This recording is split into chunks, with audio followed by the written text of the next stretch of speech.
session this morning here is how technology and innovation is driving market research change.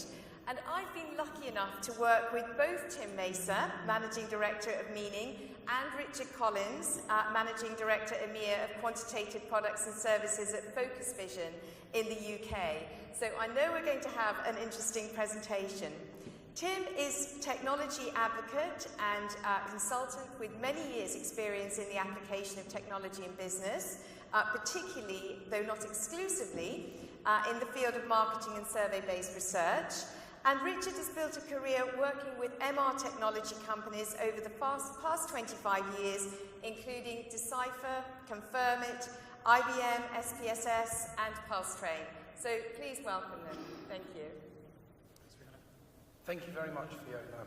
And anybody who knows me well will know it's rather uncharacteristic for me to be silenced by anything.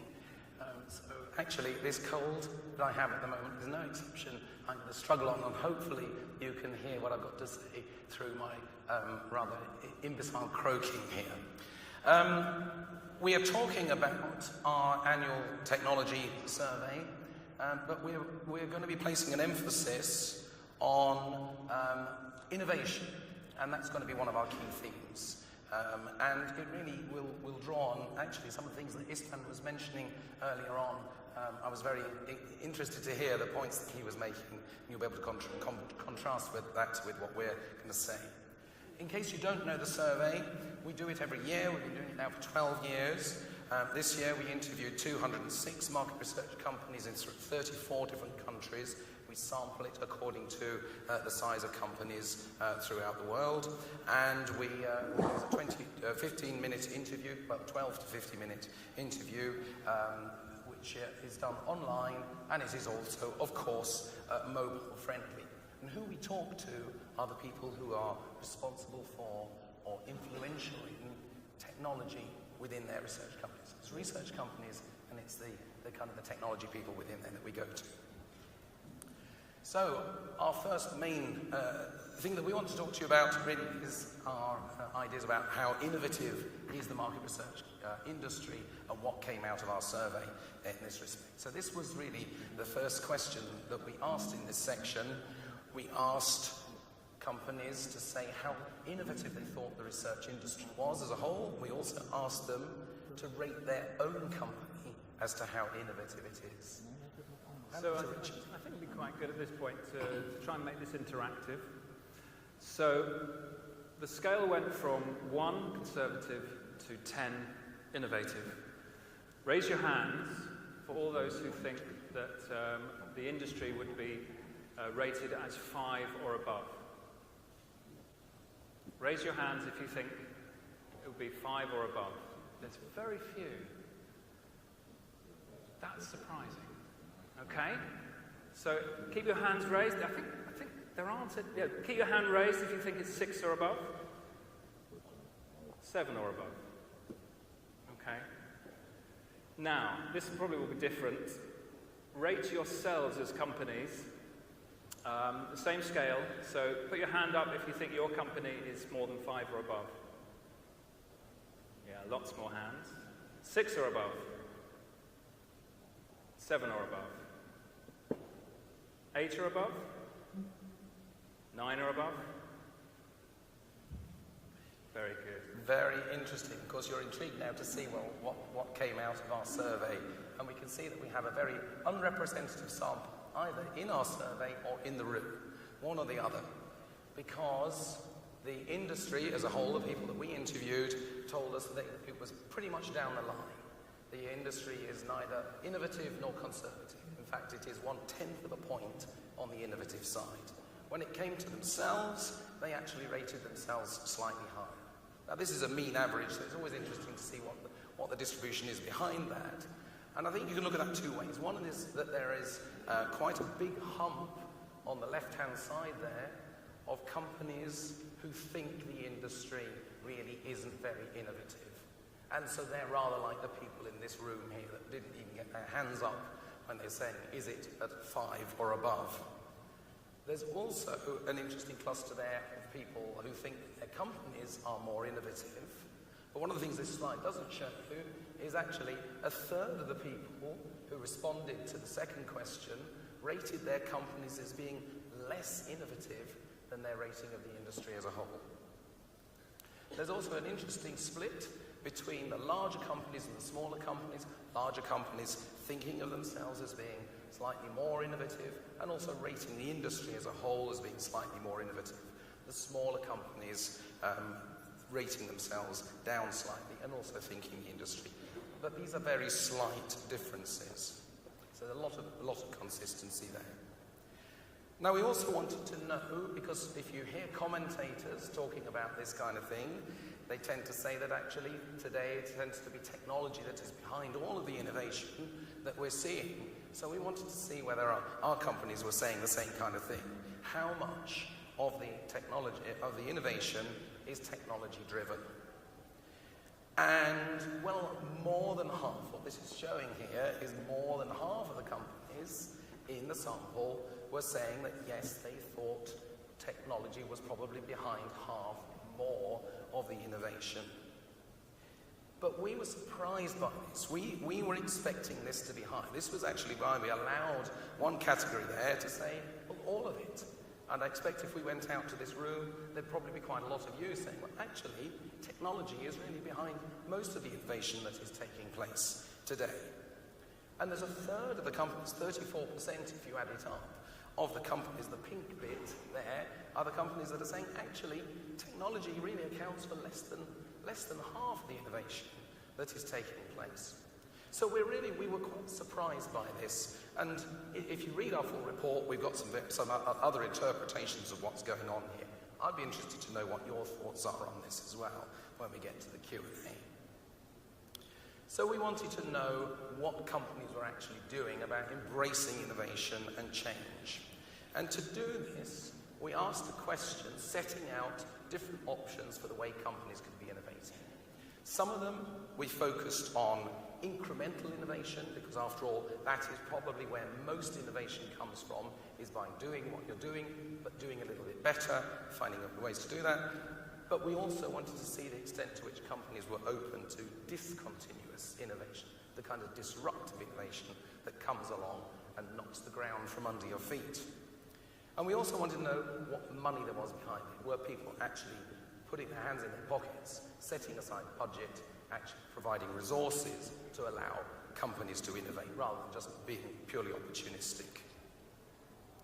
And what we find here is that actually it's the incremental, gradual, doing things better innovation that comes absolutely top by quite a big margin there. And that you actually have to get 4 or 5 down before you start seeing these slightly more edgy kinds of ways of people innovating, looking outside the industry for ideas, or looking for new, very different ways of doing research.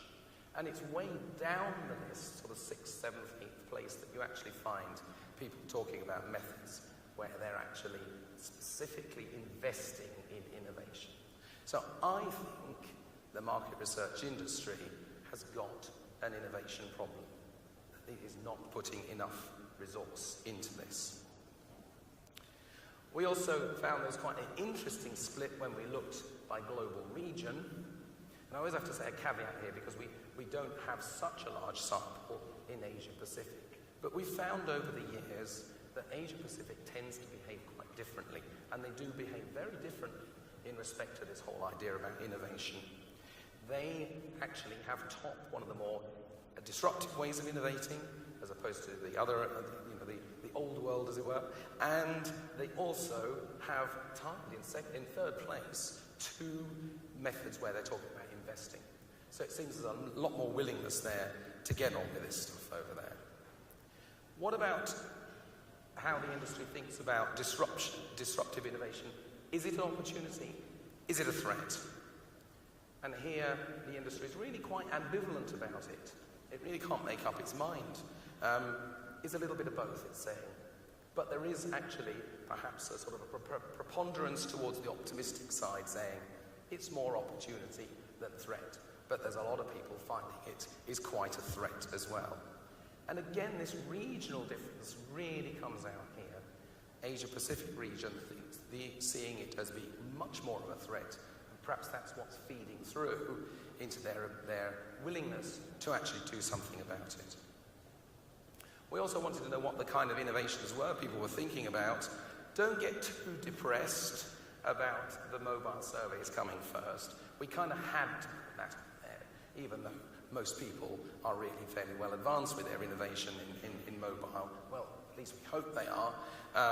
But the other techniques that are coming up, well, it actually feeds on comments that Istvan was making, others as well have said, where the innovation seems to be, again, the incremental ones, the things that we're already doing, and just finding ways of doing them better.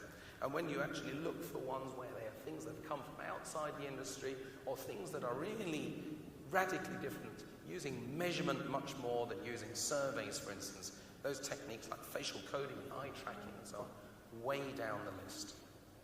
Much more we could say about that, but I'd better move on, let Richard talk to you about trends. I mean, one of the unique things about this survey is that it's been going since 2004. So we've got a whole army of different statistics that will go across the last 12 years. For time, we can only sort of dip into a few of these. But they're interesting because if you're on the conference circuit, you're hearing innovation, all the new techniques all the time, but actually what is going on back on the ranch. So this survey is a really good sense check and a barometer for what's actually going on. The first one I want to pick out is on the volume of work by interview mode. So this is a 10-year trend of how things are going. And probably no surprises that web is right up at the top there. Actually, what is surprising is that it's not higher. So it's 55% of surveys are done on the web, and I think I would expect that to be slightly more, but it's 55%. This is global, of course. Some of the lines underneath there are going down. So the second one there is CATI. So CATI has been going down for a while. That's no surprise. Also, papers going down, probably no surprise again. The one that's going up, the purple one there, which is CAPI, that's definitely a trend. There's definitely more and more CAPI going on, and we think this is a technology-driven change, and this is the device type. We think that the fact that you get very affordable tablets and replace your face-to-face paper fieldwork with tablets, that's definitely a trend. That's what we're noticing in our company, and I'm sure other companies as well. There's software solutions out there that work on tablets very effectively. Another slight increase at the bottom there is on surveys that are specifically designed for mobiles. It's still a small percentage, but it is going up. The red line is mixed mode. I did a speech on mixed mode about 7 or 8 years ago, and I thought it was going to be a lot bigger than it is. And I think perhaps that's something to do with how difficult it is to do mixed mode research. There's a slight increase this year, but probably we need to do a bit more research to find out whether that's a longer term trend. We're always interested in mobile, so this year we can see another 5%. So that takes us up to a quarter of all respondents are now answering online surveys on their smartphone. This collates nicely with the work that we've done on the Decipher platform. Our figures put it at 22% of survey starts are now on smartphones. One thing that came out of it that really is a little bit worrying is that 29% said they didn't know. So we think for people in these roles, working for research agencies, they really need to know this. So that was an alarming statistic from the research this year.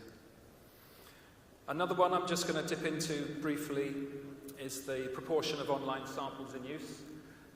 And we can see that top line there that's going from strength to strength, that's the access panel companies. While you've got client-supplied sample as very static over the last 10 years, it's sort of 27-28%. The access panels are just growing, and they're taking some market share from the own panels, proprietary panels, and some of the more specialist sample providers. You could speculate why that might be. It could be that the access panels are just extending what they can do so that they're catering for more requests that are coming in. Could be some acquisition that's happening. It could be that proprietary panels, people are realizing they're actually quite hard to manage and to keep going. And so perhaps they're finding it easier to get their panel from access companies. As well as the tracking questions, as sponsor, we get to choose some of the questions that we ask on an ad hoc basis. And certainly blending qualitative and quant research methodologies is very interesting to Focus Vision. So this could be having a mixture of qual and quant in the same project, or it could be having quant followed by qual or the other way around. And this was very interesting. It came out probably more strongly than we imagined, that I think it was 4 out of 5 people think it's important or essential to be able to do this. And the reasons are, from that list there, deeper insights, more impact for the client. These are really, really important things. And this really sort of goes into actionable insights, just good ways of being able to provide more value to the client. In terms of quant in a qual, it's validating that qualitative. And there's a lot more in the report. And so we sort of analysed which proportion of quant was in qual and vice versa. So it's definitely worth looking at the report. It's out today. It's freely downloadable. And I will make a request that look out for the invite to take part in the survey. It will come in November. And we really would like to have more than 206 companies represented. So please try and remember that invitation when it comes in November, and you'll really add to the survey. Thank you very much.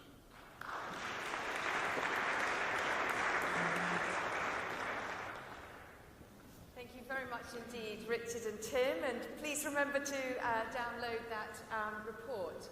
Have we got some questions? Anyone got some questions before we break? Otherwise, I'll have to butt in myself. So shall I do that first while we're waiting for a question? I was very interested to see Asia Pacific there, and I wondered, what should we be doing? Should we be looking to that region? Are there things that we can be picking up and learning and bringing back to this region, for example? Shall I go first? Yeah. Yes. Well, actually, over the years of the survey, we've always thought that what's going on in Asia Pacific is so different. And the conclusions we've come to, I think, is that they are less hidebound by tradition. They are much more interested in finding new ways to do research. So this has come out in previous years as well. So in a way, we were not surprised. We were kind of encouraged, really, that with the innovation questions, we could see that as well. But I think there's a lot to be learned. I think if you go to any kind of event in Asia, you're going to find that people are really interested in technology. And I think, a wider problem we have within market research is people are not as interested in technology as they should be, never mind the innovation. You do not find that in that region. People just understand it. They've got to do it. They've got to get on with it and make the effort to do it. Brilliant. Well, it's very good to see technology represented so strongly here. Other questions that people may have? Any other questions? Got any before we go? Okay, I suspect that this is partly because we have the draw of lunch coming. But before you go, I would just like to thank all of you for attending. I'd really like to thank all of our speakers for making this session such an enjoyable one. And also very much thanks to Zaki and also Lieberman Research Worldwide as sponsors of this. Lunch will be in the exhibit hall, and remember to register for the Research Club party tonight. So thank you very much indeed. Thank you both very much.